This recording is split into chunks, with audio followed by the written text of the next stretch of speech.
Que bom que nós estamos juntos mais um dia da Quaresma de São Miguel Arcanjo. Eu e o padre estamos fazendo as contas aqui. Como que é, padre? Já estamos em 1/4 do caminho. 1/4 do caminho. Olha, já caminhamos bastante, padre. Já. Mas daqui a pouco começa a subida e precisa... Perseverança. Precisa mais ainda, né? De insistência, perseverança, fidelidade. Às vezes um monte de coisa vai acontecendo, mas nós vamos aí seguindo firmes, porque a Virgem Maria está intercedendo por nós. São Miguel está abrindo as asas, né, para nos guardar, nos proteger, Exato. né, padre? Sim, com certeza. Então seja muito bem-vindo. Obrigado, Sandra. Obrigado a todos, né, que continuam conosco, que estão nos acompanhando. Bem-vindo você que está chegando hoje pela primeira vez, né, para caminhar conosco esse restinho de Quaresma, né? A gente vai rezar juntos, aprender juntos e pedir a bênção, a proteção de Deus e também a intercessão de São Miguel. Então vamos continuando, lembrando sempre, né, dos propósitos, do jejum, da penitência, da confissão, né? Acredito que nós já temos aí bastante material para a gente poder fazer um bom exame de consciência e fazer então, né, a nossa confissão. Você que tem o seu altarzinho aí, né, vai sempre arrumando ele, usando da vela, da água benta. Se você ainda não tem, nós temos aqui na livraria Jesus Caminho Seguro à sua disposição. Tira uma foto, manda pra gente, tudo isso vai alegrando nosso coração, né, padre? Exato. Ajude-nos também a evangelizar através das mídias sociais. Isso. Curtindo, compartilhando, comentando. Isso aquece as nossas plataformas digitais e esse conteúdo é distribuído para outras pessoas que talvez estejam precisando dessa mensagem, dessa palavra que a Quaresma está oportunizando a você também.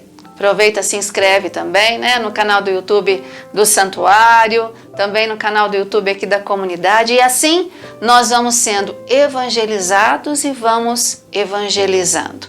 Então vamos nos encontrando e iniciando o 10º dia da Quaresma de São Miguel Arcanjo, em nome do Pai, do Filho e do Espírito Santo. Amém. Amém. Padre, pedindo hoje a intercessão de Santa Faustina, né? Hoje nós celebramos o nascimento de Santa Faustina, que é santa inspiradora da nossa comunidade e que tinha devoção a São Miguel Arcanjo também. É uma amiga no céu, né, que também está conosco nessa caminhada e intercede para que nós cheguemos até o fim, né, com os nossos propósitos, bons propósitos cumpridos. Confiando em Jesus e combatendo o pecado para alcançar a vitória de Deus na nossa vida. Nós estamos falando então nessa semana, né, sobre a doença, o pecado da luxúria. O padre já foi falando muitas coisas importantes a esse respeito e hoje a gente entra então na terapia, no tratamento, que o senhor vai falar qual é, as verdades sobre essa terapia e muita coisa que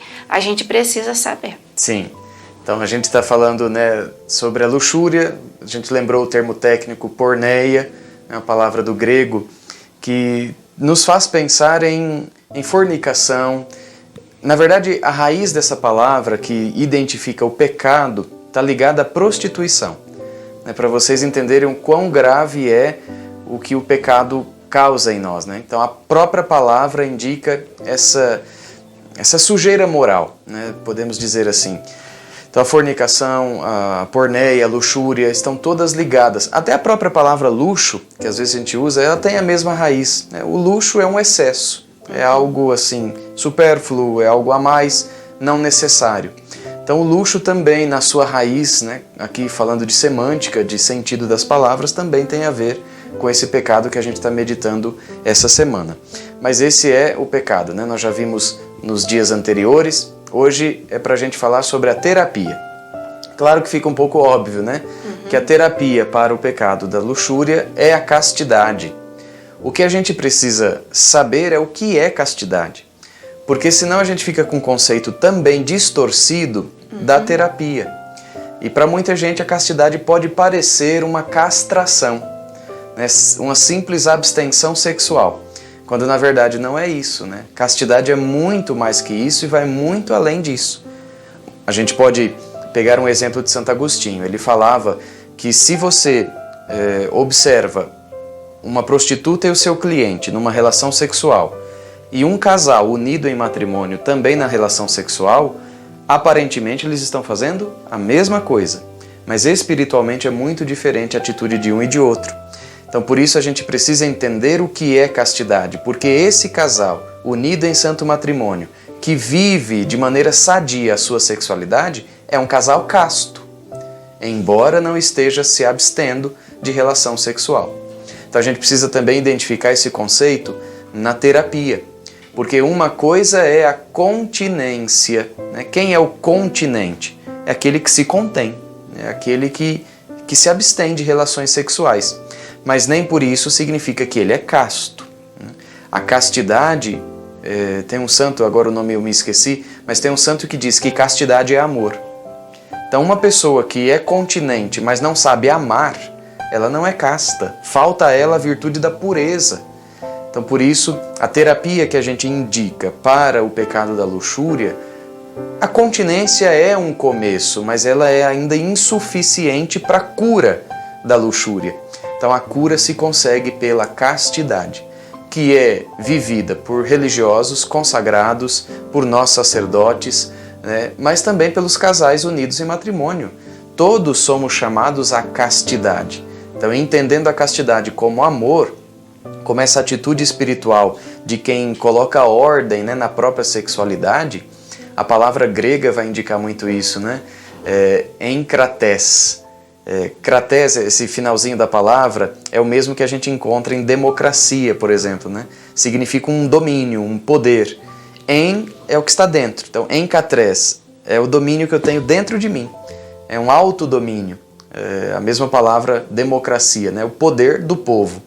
Então, enkrates é o autodomínio. É o domínio de si, dos próprios desejos. E por essa razão a gente insiste desde o primeiro dia da nossa quaresma no pecado como uma doença espiritual. Alguém pode ser levado a pensar que por ter a ver com a relação sexual, que é um pecado do corpo, mas não é. Tanto é que uma pessoa, o desejo nasce na alma, então claro que o corpo participa, mas o desejo que é desordenado, ele é interior. A gente precisa cuidar justamente disso, né? Desse desejo desordenado dentro de nós. Aquilo que Deus criou bom, belo, ordenado, que é a sexualidade humana, o pecado desvirtua. Então a castidade ou a continência, né, para quem ainda precisa começar a galgar aí um caminho de cura, são as terapias que nós podemos encontrar. As verdades sobre essa realidade, elas são duas, né? Uma verdade divina, porque a gente tem que olhar a sexualidade como Deus a quis. Então aquilo que está inscrito na humanidade desde o princípio. Basta pegar a Sagrada Escritura, né? Deus criou homem e mulher, o homem deixa seu pai e sua mãe para se unir à sua mulher e os dois serão uma só carne. Como Deus criou a mulher, não foi da cabeça, porque ela não é superior, não foi dos pés, porque ela não é inferior, criou do lado, uma companheira, uma semelhante. Então os dois ali numa comunhão de vida estão abertos à vida. Então essa é a visão, a verdade divina sobre a sexualidade, a união de dois corpos abertos à vida.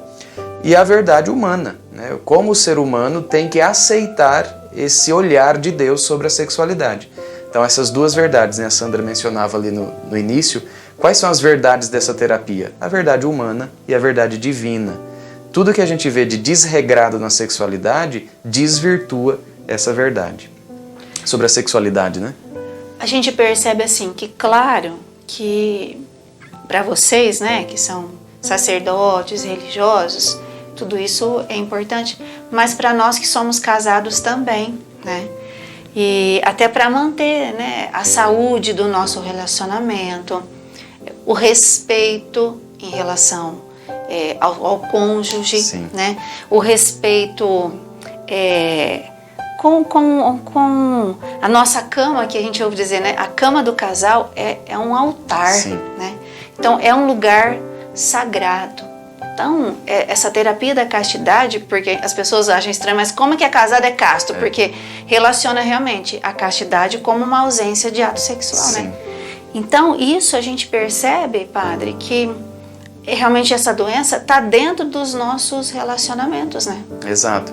E aí para os casais a gente precisa até, é uma brincadeira, mas Deus não gosta de quem faz sexo antes do casamento e não gosta de quem não faz depois. Verdade. Porque o casal precisa manter também essa intimidade física, corporal, essa entrega que um faz para o outro. Isso também alimenta o seu matrimônio, entende? Então, para nós, a Sandra lembrava, a castidade é um voto, né? É uma opção e nós assumimos isso como um compromisso de vida.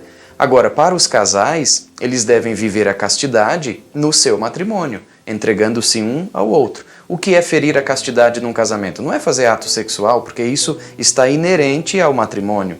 É o adultério, é a pornografia, é a masturbação, são atos imorais. Não é porque o casal tem que fazer relação sexual que está tudo permitido. Então a gente precisa aprender essas coisas, né, aquilo que a moral da igreja ensina, para viver a castidade no matrimônio. Então todos somos chamados a uma vida casta, porque, repito, castidade é amor. E é uma grande terapia, porque o nosso mundo, especialmente hoje, ele é muito sexual, em tudo, né? É uma judiação, né? Sim. Em tudo. Então, precisa mesmo... É uma grande luta. É uma grande luta. Não só para os homens, como para as mulheres também. Porque quando a gente pensa em prostituição, talvez a gente pode pensar assim, só aquela mulher ou aquele homem que vende o seu corpo. Mas hoje as pessoas vendem Sim. o seu corpo pela internet. Sim. Né? De várias formas, e às vezes até pode parecer que isso não está acontecendo, mas realmente está. Quando um homem ou quando uma mulher, né, se mostra, não sei se eu posso usar essa palavra, vocês me perdoem, né, mas às vezes depravadamente, né, pelo seu gesto, pela sua forma de vestir. Então hoje a modéstia está um pouco fora de moda, né? E isso é uma coisa que eu vou falar de nós, né? Nós mulheres principalmente precisamos pensar, porque o nosso jeito de vestir, de se sentar, de se portar, faz com que os homens que estejam perto de nós caiam mais nesse pecado, nessa tentação. A gente precisa ser duplamente vigilante, né? Cuidar de si, ter domínio interior, mas também cuidar para não ser ocasião de pecado para os outros, né? A gente precisa ter esse cuidado, homens e mulheres, né? Isso vale para ambos, né? Então a gente precisa realmente exercitar a modéstia, a virtude da continência, a castidade como exercício que vai se alcançando, né, com o tempo. Então a gente precisa buscar isso. Se a gente se entrega a essa erotização que a gente vive hoje, então realmente vai ser uma coisa impossível e talvez insuportável. Porque interiormente a gente tem aquele conflito, aquela luta que eu quero ser casto, mas não consigo. Então fica insuportável. Então a gente precisa mesmo do auxílio da graça, né? Que inclusive é um dos temas aí da nossa quaresma. O auxílio da graça para nos fazer alcançar a castidade. E a confissão, que vai dando força, né? Para vencer essa doença, né? E crescer nessa terapia ou nessa virtude. Porque o falar é terapêutico, né? Na medida em que eu reconheço uma podridão da minha alma, um pecado que já está instalado em mim, quando eu verbalizo, quando eu me acuso de um pecado, aquilo já é libertador. Sem considerar o efeito sobrenatural da graça que me perdoa, o fato de eu falar, eu errei, eu pequei por luxúria, e dar nome aos bois, aquilo já é libertador, né? Aquele momento já é terapêutico. Eu acredito que em alguns casos também, padre, por conta da história de vida da pessoa, é preciso da ajuda, além, claro, do sacramento da confissão, que é a força da graça, né, a força de Deus. Talvez em alguns casos precisa de uma ajuda psicológica. Alguns casos, geralmente assim, já patológicos, né, de pecado de luxúria, que chega nesse estágio de precisar de terapia psicológica ou psicoterapêutica, enfim, o sadomasoquismo, quer dizer, a pessoa encontra prazer na dor no ato sexual. Então isso já não é nem só pecado, isso já é uma doença. Sim. Física, psicológica, psíquica, né, enfim. Então a gente precisa realmente cuidar muito bem desses casos, porque a pessoa não pode achar que vai esconder isso e vai conseguir se libertar assim da noite pro dia. Exato. Então precisa de ajuda espiritual no confessionário, mas também ajuda profissional, né, num divã. Diante da presença desse Deus que é amor, né, acima de tudo, né, e que criou então essa sexualidade, esse sexo para o nosso bem, né? Para que nós sejamos felizes e realizados. Então, nos coloquemos agora diante dele, mas tendo sempre essa certeza, ainda mais hoje, dia do nascimento de Santa Faustina, né? Ela que foi essa apóstola secretária da Divina Misericórdia. Nos coloquemos diante de Jesus, deixando ele olhar para nós com esse olhar misericordioso, né? Daquele que olha para nós e não nos condena por essa fraqueza ou por outras, mas pelo contrário, né? Vem na nossa direção com amor e com misericórdia, estendendo a mão para nós para dizer assim: olha, quero te ajudar, posso te ajudar. Então, se te ajuda a rezar, fecha seus olhos agora um pouquinho. Se tudo isso que nós fomos ouvindo agora, às vezes incomodou você, se às vezes provocou algum sentimento, né, desagradável, não fuja da presença de Deus agora. Pelo contrário, permaneça na presença dele agora e já deixe ele derramando sobre nós aqui, todos nós, o seu amor e a sua misericórdia. Não fuja dessa caminhada quaresmal. É uma luta, é um combate, mas para alcançarmos vitória. Então esteja assim mesmo, né, diante da presença de Deus, dizendo: Senhor, eu preciso da Tua graça, eu preciso da Tua misericórdia, porque eu quero viver essa terapia, eu preciso viver essa terapia cada dia da minha vida. Senhor Jesus, por intercessão do Teu Santo Arcanjo Miguel, dá-nos a graça de perseverar nesta caminhada quaresmal até a festa de 29 de setembro. E dá-nos a graça também de ir exercitando as virtudes que aos poucos vão nos curando dessas más tendências que estão instaladas em nosso coração por causa do pecado. Ajuda-nos, Senhor Jesus, pois sozinhos nada ou muito pouco conseguiremos. Temos consciência do nosso limite, da nossa fraqueza, da nossa incapacidade de Te agradar tanto quanto mereces. Ajuda-nos, Senhor, pois sem Teu auxílio ninguém é forte, ninguém é santo. Amém. Amém. Peçamos mesmo também, então, essa intercessão de São Miguel, que vem, né, para nos ajudar, combatendo conosco e nos ajudar a vencer todo esse combate. Rezemos com muita fé e confiança.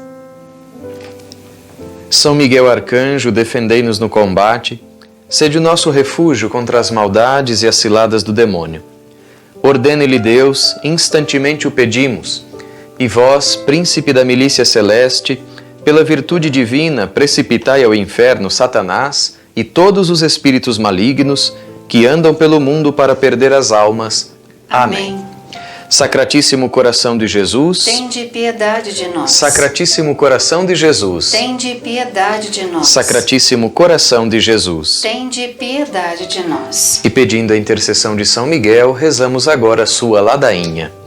Senhor, tende piedade de nós. Senhor, tende piedade de nós. Jesus Cristo, tende piedade de nós. Jesus Cristo, tende piedade de nós. Senhor, tende piedade de nós. Senhor, tende piedade de nós. Jesus Cristo, ouvi-nos. Jesus Cristo, ouvi-nos. Jesus Cristo, atendei-nos. Jesus Cristo, atendei-nos. Pai celeste que sois Deus, tende piedade de nós. Filho Redentor do mundo que sois Deus, tende piedade de nós. Espírito Santo que sois Deus, tende piedade de nós. Santíssima Trindade que sois um só Deus, tende piedade de nós. Santa Maria, Rainha dos Anjos, rogai por nós. São Miguel, rogai por nós. São Miguel, cheio da graça de Deus, rogai por nós. São Miguel, perfeito adorador do Verbo Divino, rogai por nós. São Miguel, coroado de honra e de glória, rogai por nós. São Miguel, poderosíssimo príncipe dos exércitos do Senhor, rogai por nós. São Miguel, porta-estandarte da Santíssima Trindade, rogai por nós. São Miguel, guardião portão do paraíso, rogai por nós. São Miguel, guia e consolador do povo israelita, rogai por nós. São Miguel, esplendor e fortaleza da igreja militante, rogai por nós. São Miguel, honra e alegria da igreja triunfante, rogai por nós. São Miguel, luz dos anjos, rogai por nós. São Miguel, baluarte da verdadeira fé, rogai por nós. São Miguel, força daqueles que combatem pelo estandarte da cruz, rogai por nós. São Miguel, luz e confiança das almas no último momento da vida, rogai por nós. São Miguel, socorro muito certo, rogai por nós. São Miguel, nosso auxílio em todas as adversidades, rogai por nós. São Miguel, mensageiro da sentença eterna, rogai por nós. São Miguel, consolador das almas do purgatório, vós a quem o Senhor incumbiu de receber as almas depois da morte, rogai por nós. São Miguel, nosso príncipe, rogai por nós. São Miguel, nosso advogado, rogai por nós. Cordeiro de Deus que tirais o pecado do mundo, perdoai-nos, Senhor. Cordeiro de Deus que tirais o pecado do mundo, ouvi-nos, Senhor. Cordeiro de Deus que tirais o pecado do mundo, tende piedade de nós, Senhor. Jesus Cristo, ouvi-nos. Jesus Cristo, atendei-nos. rogai por nós, glorioso São Miguel, príncipe da Igreja de Jesus Cristo, para que sejamos dignos das suas promessas. Amém. Oremos. Senhor Jesus Cristo, santificai-nos por uma bênção sempre nova e concedei-nos por intercessão de São Miguel a sabedoria que nos ensina a juntar riquezas no céu e a trocar os bens do tempo presente por aqueles bens eternos. Vós que viveis e reinais por todos os séculos dos séculos. Amém. Nesse tempo de combate, vamos também pedir a intercessão da Virgem Maria, a Rainha dos Anjos, rezando. Augusta Rainha do Céu, Altíssima Soberana Senhora dos Anjos, vós que desde o princípio recebeste de Deus o poder e a missão de esmagar a cabeça de Satanás, nós vos suplicamos humildemente que envieis vossas legiões santas, para que sob vossas ordens e por vosso poder persigam os demônios, os combatam por toda parte, reprimam sua audácia e os precipitem no abismo. Quem como Deus? São Miguel, santos anjos e arcanjos, defendei-nos e guardai-nos. Ó boa e eterna Mãe, vós sereis sempre o nosso amor e a nossa esperança. Amém. Ó Mãe de Deus, enviai vossos anjos para defender-nos e afastar para longe de nós o cruel inimigo. Amém. Vamos sempre também, a cada dia aqui na nossa quaresma, renovando as nossas intenções e necessidades. Padre, o senhor vê a lista que eu fiz. Eu fiz uma, o Zezinho fez outra. Eu não confrontei ainda, porque certamente tem coisa na minha, Sim, que tem na dele, mas a gente fez duas listas, já está lá debaixo do pé de São Miguel, né? Então, sempre retomando, é muito importante, né? Retomar sempre as intenções gerais que nós vamos rezando aqui, mas também aquelas intenções que você está colocando aí a cada dia da quaresma de São Miguel Arcanjo. Olha, amanhã nós já entramos então nessa terapia, né? E da castidade. Então amanhã o padre vai falar sobre dois aspectos dessa terapia, que é a castidade e também a necessidade da gente reconhecer a graça. Santo Inácio que fala, né? Olha, é a graça de Deus. Sem a graça dele, a gente não consegue nada, né, padre? exato. Ele até diz, né? Trabalhe como se tudo dependesse só de você, mas reze como se tudo dependesse só de Deus. Então, essa colaboração entre a graça e a natureza humana é que alcança a santificação. Então é isso que nós vamos entender um pouco mais amanhã, tá bom? Vai ficando firme aí, padre, nós temos a nossa penitência. Sim. A concupiscência dos olhos. Isso, a gente tem recomendado isso, né? Moderação no uso de redes sociais, certos sites, certos programas de TV, certas coisas vale a pena nem arriscar de olhar, para não acontecer de desencadear aí um ato contínuo, né, de pecado por luxúria. Então a moderação dos olhos, né, para não cair na concupiscência dos olhos, isso vai ajudar tremendamente a alcançar a castidade. Rejeitar tudo aquilo que não nos ajuda, né, para a gente poder então caminhar para essa cura. Curte, compartilhe cada vez mais, não se canse também, se inscreve no canal do YouTube lá do Santuário, no canal do YouTube da comunidade, né? Vai impulsionando, dando um joinha, manda foto pra gente, né, Pato? Coloca lá nas redes sociais também, justamente, né? Vamos mostrar, né, quem está conosco, até onde a gente está chegando. Aqui a gente sabe pelas ondas da rádio Caminho Seguro, a gente sabe o alcance que ela tem. Mas e na internet? Até onde a gente tem chegado? Né? Ajude-nos aí, mostrando de onde você é, onde você está rezando conosco. Isso, deixa lá nos comentários. Sou daqui de Bebedouro, sou lá do Santuário, sou amigo do padre. Assim, a gente vai ali, né? Podendo saber quem é que está ali do outro lado, tá bom? Amanhã, com a graça de Deus, né? E pela intercessão de Nossa Senhora e de São Miguel, nós nos encontraremos aqui. E para isso, nós vamos pedir a bênção de Deus. O Senhor esteja convosco. Ele está no meio de nós. Por intercessão da bem-aventurada Virgem Maria, Rainha dos Anjos, de São José, seu castíssimo esposo, de Santa Faustina, secretária da Misericórdia do Coração de Nosso Senhor, desça sobre vós, sobre as vossas intenções, e permaneça para sempre a bênção de Deus Todo-Poderoso, Pai e Filho e Espírito Santo. Amém. Vamos pedir São Miguel Arcanjo, defendei-nos no combate.